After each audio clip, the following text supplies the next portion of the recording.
আসসালামু আলাইকুম প্রিয় শিক্ষার্থী বন্ধুরা। আজ 16 ডিসেম্বর 2024। প্রতিদিনের প্রকাশিত বিভিন্ন দৈনিক পত্রপত্রিকা থেকে সংরক্ষিত আমাদের আজকের এই কারেন্ট অ্যাফেয়ার্স। গতকালকের কারেন্ট অ্যাফেয়ার্সে আপনাদের জন্য কোশ্চেন ছিল, বাংলাদেশে কপিরাইটের মেয়াদ কত বছর? তার উত্তর হচ্ছে 60 বছর। সম্প্রতি বাংলাদেশ কূটনৈতিক ও সরকারি পাসপোর্টধারীদের ভিসা অব্যাহতি সংক্রান্ত চুক্তি সই করেছে কোন দেশের সাথে? উত্তর হচ্ছে পূর্ব তিমুর। কোন আরব দেশ সর্বপ্রথম বাংলাদেশকে স্বীকৃতি দিয়েছিল? উত্তর হচ্ছে ইরাক। ইস্ট ইন্ডিয়া কোম্পানি বিলুপ্ত করা হয় কত সালে? উত্তর হচ্ছে 1874 সালের 1 জুন। রূপপুর পারমাণবিক বিদ্যুৎ প্রকল্পের প্রথম ইউনিট চালু হতে পারে কবে থেকে? উত্তর হচ্ছে 2025 সালের মার্চ মাস থেকে। গাজীপুর থেকে বিমানবন্দর পর্যন্ত বাস র্যাপিড ট্রানজিট বিআরটি প্রকল্প চালু হয়েছে কবে থেকে? উত্তর হচ্ছে 15 ডিসেম্বর থেকে।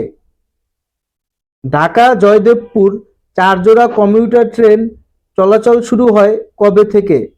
উত্তর হচ্ছে 15 ডিসেম্বর থেকে। বাংলাদেশে মুদ্রা ছাপানোর কাজটি কোন সংস্থা করে? উত্তর হচ্ছে the security printing corporation limited. পরবর্তী কপ সম্মেলন কোন দেশে অনুষ্ঠিত হবে? উত্তর হচ্ছে ব্রাজিল। দিল্লি কোন দেশের রাজধানী? উত্তর হচ্ছে পূর্ব তিমুর। আর্টেমিস 1 কোন দেশের তৈরি মহাকাশ যান? উত্তর হচ্ছে যুক্তরাষ্ট্র। ময়নামতির চর কার রচিত কাব্য?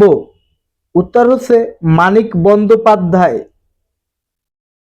বাংলা সাহিত্যের কোন কবিকে প্রেম ও দ্রোহের কবি বলা হয়? উত্তর হচ্ছে হেলাল হাফিজ। ঢাকায় অবস্থিত নান্দনিক স্থাপনা শার্ক ফোয়ারার নকশাকার কে? উত্তর হচ্ছে নিতুন কুন। পিসার হেলানো টাওয়ার কোন দেশে অবস্থিত? উত্তর হচ্ছে ইতালি। বাংলাদেশের জাতীয় প্রতীকে কয়টি তারকা রয়েছে? উত্তর হচ্ছে 4টি। শিক্ষার্থী বন্ধুরা, আজকের কারেন্ট অ্যাফেয়ার্স এই পর্যন্তই।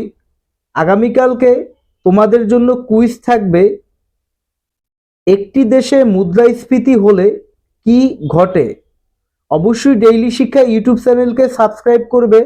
ধন্যবাদ সবাইকে।